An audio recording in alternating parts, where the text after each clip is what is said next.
Et c'est un véritable feuilleton politique auquel on a assisté cette semaine en France. Après la victoire de l'extrême droite aux élections européennes du 9 juin, le président Emmanuel Macron a dissous l'Assemblée nationale et convoqué donc des législatives anticipées. Alors à quoi faut-il s'attendre? Pour en parler, nous avons ce soir le plaisir d'être avec Perrine Tarnaud, directrice de l'information à Public Sénat.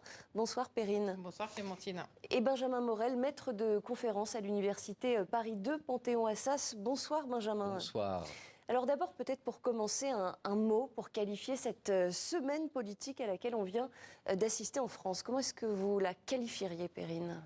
Stupéfaction de par l'annonce de la dissolution, stupéfaction du séisme politique que cette dissolution a engendré, et stupéfaction aussi face aux incertitudes vers lesquelles on va. Tout ça est né effectivement de la surprise de cette dissolution annoncée dimanche dernier par Emmanuel Macron. Surprise quant au timing, puisqu'il avait toujours dit qu'il ne tirerait pas d'enseignement national de cette campagne européenne et qu'on attendait plutôt une dissolution à l'automne après une motion de censure.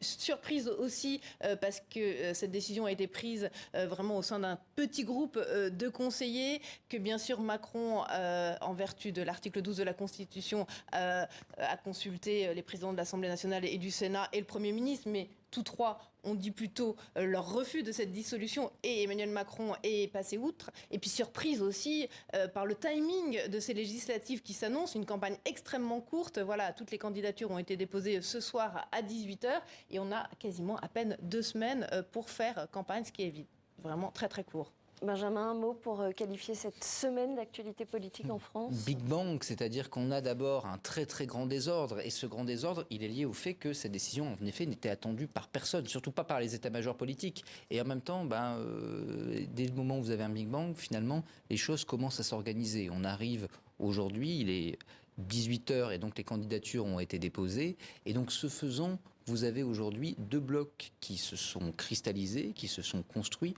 et qui vont rentrer en concurrence. La campagne est aujourd'hui sur des termes posés. C'est une campagne qui va ouvrir à plusieurs scénarios, qui probablement seront des scénarios de plus grand désordre encore que l'état initial, que le moment où Emmanuel Macron dissout, ce qui ne va pas induire une clarification. On peut dire aujourd'hui qu'Emmanuel Macron a dynamité en quelque sorte le paysage politique français ? Oui, on peut dire qu'il l'a dynamité. D'abord, il a dynamité son propre camp. Il n'y a qu'à voir la tête depuis dimanche des députés de la majorité présidentielle sortant. L'incrédulité, l'incompréhension face à cette décision qui, encore une fois, a été prise vraiment au sein d'un tout petit cercle de conseillers. Donc d'abord, il a avant tout dynamité son propre camp présidentiel. Et on voit mal comment ce camp pourrait se relever et surtout arriver à avoir une majorité, ne serait-ce que relative, à l'issue du second tour des législatives. Dynamité aussi, on a vu ce qui s'est passé évidemment chez les LR. Avec Éric Ciotti, j'imagine qu'on va en reparler.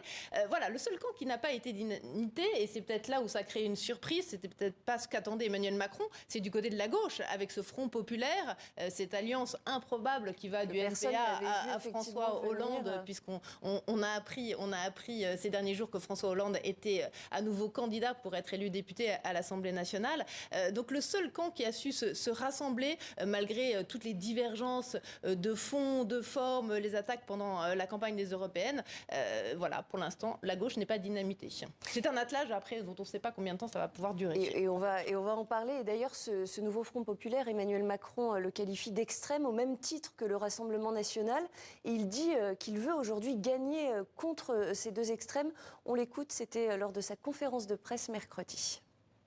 Nous avons des alliances contre nature aux 2 extrêmes qui ne sont d'accord à peu près sur rien, sinon les postes à partager, et qui ne seront pas en capacité d'appliquer quelconque programme. Et à l'extrême droite, c'est aussi, dans un moment historique du pays, des schémas et des positions claires qui ont été définies, sorties de l'OTAN. Remise en cause, là aussi, pour certains, de ce rapport à la diplomatie et à notre indépendance et ambiguïté à l'égard de la Russie. Alors Benjamin, est-ce qu'on peut déjà anticiper à quoi ressemblera l'Assemblée nationale après le 7 juillet prochain? Est-ce qu'il y a des scénarios qui se dessinent, peut-être plus probables que d'autres? Alors, il y a 2 scénarios relativement probables. Le premier scénario probable, c'est tout bêtement une assemblée qui sera ingouvernable. Autrement dit, vous avez une majorité absolue entre d'un côté le RN et de l'autre la France Insoumise, ce qui signifie que vous nommez Jordan Bardella, eh bien, une motion de censure passe, il tombe. Vous nommez Gabriel Attal, une motion de censure passe, il tombe. Vous nommez quelqu'un venant du Nouveau Front Populaire, une motion de censure passe, il tombe. C'est une situation d'ingouvernabilité. On connaît ça un peu en Italie, ce qu'on appelle les situations de gouvernement technique. Et donc potentiellement, on peut trouver un vieux sage, quelqu'un au-dessus des partis, qui expédie les affaires courantes tant qu'on puisse dissoudre à nouveau. L'autre scénario relativement probable, c'est aujourd'hui une majorité au Rassemblement national. Auquel cas, on rentre dans une période de cohabitation. C'est quelque chose que l'on connaît en France et qui s'est jusqu'à présent pas si mal passé que ça. Mais évidemment, quand vous rentrez en cohabitation avec l'extrême droite et Emmanuel Macron, on peut avoir des tensions, ça peut être relativement compliqué et ça signifie qu'au sein de l'Assemblée nationale, il y aura évidemment une mise en jeu de ces tensions. L'idée qu'il y aurait une majorité absolue de gauche est beaucoup plus improbable pour plusieurs raisons. D'abord, celui qui va être l'arbitre probablement des seconds tours est l'électeur centriste. Et l'électeur centriste aujourd'hui a quand même peur, notamment de Jean-Luc Mélenchon et de la France insoumise, ce qui fait qu'il peut y avoir un basculement dans l'abstention, voire vers le RN. De l'autre côté, l'électorat de gauche est très concentré dans certaines circos, ce qui fait que même si, quand vous prenez les enquêtes, aujourd'hui le Nouveau Front Populaire peut, dans certains sondages, être à touche-touche avec le RN, la sociologie électorale n'est pas tout à fait la même. Le scénario le plus improbable, c'est que Emmanuel Macron réussisse son pari, autrement dit, qu'il ait une majorité absolue et qu'il puisse gouverner pendant 2 ans et demi encore. Cette situation-là impliquerait que la gauche soit fragmentée. Elle ne l'est pas. Ça signifierait que le RN soit plus faible qu'il ne l'est. Il n'est pas parti pour. Donc à partir de là, on peut déjà dire à ce stade-là que le chef de l'État a très probablement perdu son pari de dimanche dernier. Vous êtes d'accord, Perrine? Emmanuel Macron a perdu son pari. On se dirige vers une majorité pour le Rassemblement national? Ah oui, je pense qu'Emmanuel Macron a clairement perdu son pari. On ne sait d'ailleurs pas très bien ce à quoi il pariait, en fait, ce à quoi il jouait très exactement. En tout cas, pour moi, le scénario le plus probable aujourd'hui, c'est vraiment d'une majorité pour le Rassemblement national. D'abord parce que le RN bénéficie vraiment du souffle des européennes, que je l'ai dit, la campagne des législatives va être très courte et que le RN est porté par ce souffle des européennes. Ensuite, parce que le scrutin des législatives en lui-même favorise clairement le parti qui arrive en tête, et le RN est largement en tête par rapport aux 2 autres grosses formations politiques aujourd'hui en France. Et donc, il va bénéficier sur le terrain dans les 577 circonscriptions, parce que c'est pas une élection nationale, mais c'est une élection par circonscription, et ça aussi, c'est important. Donc, le RN va en bénéficier, et notamment en cas de forte participation, et notamment aussi en cas de triangulaire. Expliquez-nous pourquoi, en cas de forte participation à ces élections, le RN va en bénéficier. Alors, je ne sais pas s'il faut qu'on rentre vraiment dans toute la cuisine électorale, mais les élections législatives, c'est un scrutin majoritaire à 2 tours. Donc, plus vous avez de participation, plus ça porte les partis qui arrivent en tête, et plus le parti qui arrive en tête, mais là je parle sous le contrôle de Benjamin Morel, plus à ce moment-là, si vous voulez, le parti qui arrive en tête bénéficiera de plus de sièges à l'Assemblée nationale. Et donc, potentiellement, le Rassemblement national pourra avoir une majorité absolue au lendemain du 7 juillet, du second tour. Alors, en tout cas, le Rassemblement national, en cas de majorité à l'Assemblée, il promet, lui, de son côté, un gouvernement d'union nationale. C'est ce qu'a dit cette semaine Marine Le Pen. Je vous laisse découvrir ce reportage de nos confrères de France 2. Marine Le Pen a quitté ses bureaux parisiens pour le terrain. Un terrain acquis à sa cause dans son fief d'Hénin-Beaumont, où elle est élue députée depuis 7 ans. On continue, on continue. Si le RN devient majoritaire à l'Assemblée dans les prochaines semaines, elle promet un gouvernement d'union nationale. Les choses s'accélèrent. Exactement, oui. Tant mieux. Marine Le Pen contemple avec ironie le psychodrame qui se joue à droite et elle défend son nouvel allié, Éric Ciotti. Au moins, Éric Ciotti, lui, il fait une alliance avec clarté. Voilà, il l'annonce aux électeurs LR, alors que dans le même temps, les LR qui lui ont tapé dessus sont en train de faire une alliance générale avec les macronistes, de manière cachée, et on va découvrir ça dimanche au dépôt des listes. À en croire Jordan Bardella, l'accord inédit mais minoritaire entre la droite et l'extrême droite est scellé. J'ai procédé avec les Républicains et avec le président Ciotti à l'investiture de 70 candidats. Dans 70 circonscriptions de France, il y aura un candidat commun, dont 2 députés Rassemblement sortants, national, les Républicains, dont des députés sortants, dont on est en train de finaliser les investitures. Des candidats LR, RN et parmi eux, la conseillère régionale d'Île-de-France et chef cuisinière, Babette de Rosière. L'ancien magistrat, Charles Prats, ou encore un ex-éditorialiste de CNews, Guillaume Bigot. En attendant, devant le siège des Républicains, après le tumulte, règne un calme apparent. Pour te dire. Et alors concrètement, Benjamin, à quoi pourrait ressembler un gouvernement d'union nationale ? Alors, dominé par le Rassemblement national, il faudrait le demander à Marine Le Pen, parce qu'un gouvernement d'union nationale implique que vous ayez tous les partis, au moins dans le champ républicain, qui veulent bien rentrer dans votre gouvernement. Ça voudrait dire nécessairement Jordan Bardella, Premier ministre ? Et qu'il puisse avoir des partenaires. Et ça, c'est toute la difficulté. Je crois qu'il faut comprendre pourquoi elle dit ça. En fait, prenons le scénario de ces législatives. On va, a priori, si les sondages s'avèrent, avoir un bloc gauche assez haut. Un bloc RN également assez haut. Ça veut dire quoi ? Ça veut dire que dans la plupart des circos, les seconds tours vont voir s'affronter la gauche et le RN. Qui va être l'arbitre de ça ? C'est l'électeur modéré. C'est l'électeur Macron, c'est l'électeur de centre-droit. Et cet électeur-là, il a plutôt peur du Rassemblement national, mais il a également potentiellement peur de la gauche, Jean-Luc Mélenchon, etc. Il faut le rassurer, cet électeur. D'où le fait que la réforme des retraites, peut-être, mais peut-être pas. D'où le fait que le RN n'arrive pas au pouvoir tout seul, mais il va aller chercher d'autres partenaires. Il va être sur une ligne modérée, sur une ligne d'union nationale. Le Front populaire a aujourd'hui une stratégie de premier tour. Il faut mobiliser son électorat. Le RN, qui n'a pas de problème de premier tour, parce que dans les circos qu'ils peuvent gagner, ils estiment qu'ils seront déjà au second tour, a déjà une stratégie de second tour. Cette stratégie, elle vise pas tant la base électorale du RN, classe populaire, etc. Elle vise déjà cet électeur centriste, d'où le fait qu'on ne tape pas sur la majorité. Lisez Marine Le Pen aujourd'hui dans le Figaro, je crois, elle ne parle quasiment pas de la majorité, elle tape sur la gauche, et d'où le fait qu'on dise aujourd'hui à l'électeur centriste ce qu'il a envie d'entendre, et il a plutôt envie d'entendre Union nationale. Union nationale. En tout cas, Marine Le Pen et Jordan Bardella ont dit, ou plutôt redit, leur priorité, ça sera le pouvoir d'achat, la sécurité, l'immigration. Jordan Bardella a annoncé comme première mesure en cas de majorité ou d'accession au pouvoir, la baisse des taxes sur les énergies, l'essence, le gaz, l'électricité pour pouvoir redonner du pouvoir d'achat aux Français. Et Gabriel Attal, il va aussi sur ce terrain-là.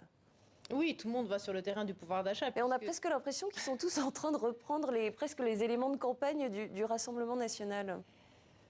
Les grands thèmes de campagne. Ils sont en train de reprendre surtout les thèmes qui intéressent les Français. Le pouvoir d'achat, c'est le thème qui inquiète le plus les Français dans toutes les enquêtes d'opinion, devant l'immigration, devant la santé, devant l'école. Donc le pouvoir d'achat, ça va être évidemment le thème de ces législatives. Et si vous prenez aussi le programme du nouveau Front populaire, toutes les thématiques pour redonner du pouvoir d'achat, pour augmenter le salaire minimum, etc., sont les points les plus importants, les axes les plus importants de ce programme de la gauche également. Donc évidemment, cette campagne va se faire en partie sur le pouvoir d'achat.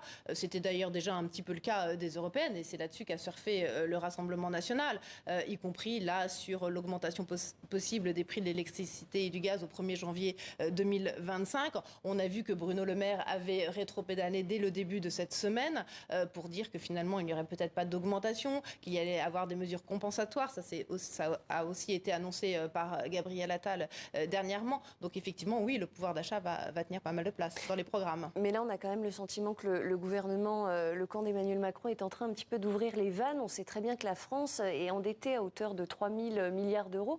Est-ce que c'est bien réaliste de faire toutes ces promesses ? Alors quand vous voulez gagner une campagne, le réalisme économique n'est pas forcément ce que vous mettez le plus en avant. Et je dirais, pour le gouvernement aujourd'hui, surtout par rapport aux autres programmes qui ont l'air plus dispendieux, ce n'est pas le principal problème. Aujourd'hui, la stratégie du gouvernement est double. D'abord, il s'agit de dire « c'est nous ou le chaos ». Et donc de renvoyer dos à dos, d'un côté la gauche et de l'autre le Rassemblement national, sur un logiciel qui est un logiciel, nous sommes le seul camp modéré étant sur une position réaliste. L'autre élément, c'est d'aller mobiliser ce qu'on pourrait appeler la droite patrimoniale. Écoutez, Emmanuel Macron, dans sa conférence de presse, il parle non des indexations des retraites sur l'inflation, il parle prêt immobilier. Bref, il explique à une partie de son électorat qu'une victoire du Rassemblement national ou de la gauche, ce serait la ruine économique. Et que donc, ce faisant, il n'y a qu'une possibilité pour des classes moyennes, pour des classes supérieures, pour des retraités, de s'en sortir économiquement après le 7 juillet, c'est de voter pour la majorité. Oui, mais on a bien vu que même sur ce terrain-là des finances publiques, le gouvernement actuel, la majorité présidentielle, Emmanuel Macron, avait clairement perdu en crédibilité, avec notamment un rapport qui a encore été rendu au Sénat cette semaine, qui souligne la dégradation des finances publiques et le fait que le gouvernement aurait omis de mentionner certaines dépenses. En tout cas, dans tout ça, ça faisait longtemps qu'on n'avait pas vu la gauche française s'unir. On a vu émerger cette semaine le nouveau Front populaire. C'est une alliance qui est surprenante, contre nature.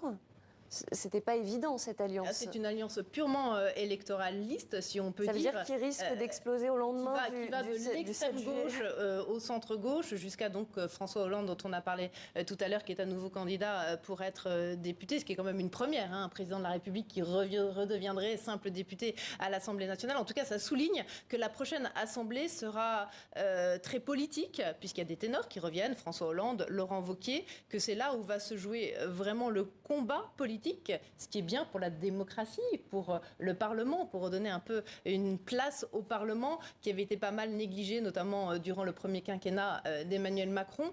Donc on voit bien que ça va redevenir un peu le lieu de la bataille. Pour revenir à la gauche, évidemment, c'est une alliance purement électorale pour ces élections, entre les différentes législatives.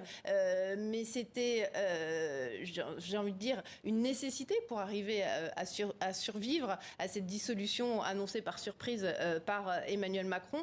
Et on voit très bien que cette alliance contre nature, disent certains, ne va sans doute pas durer très longtemps après le second tour des législatives.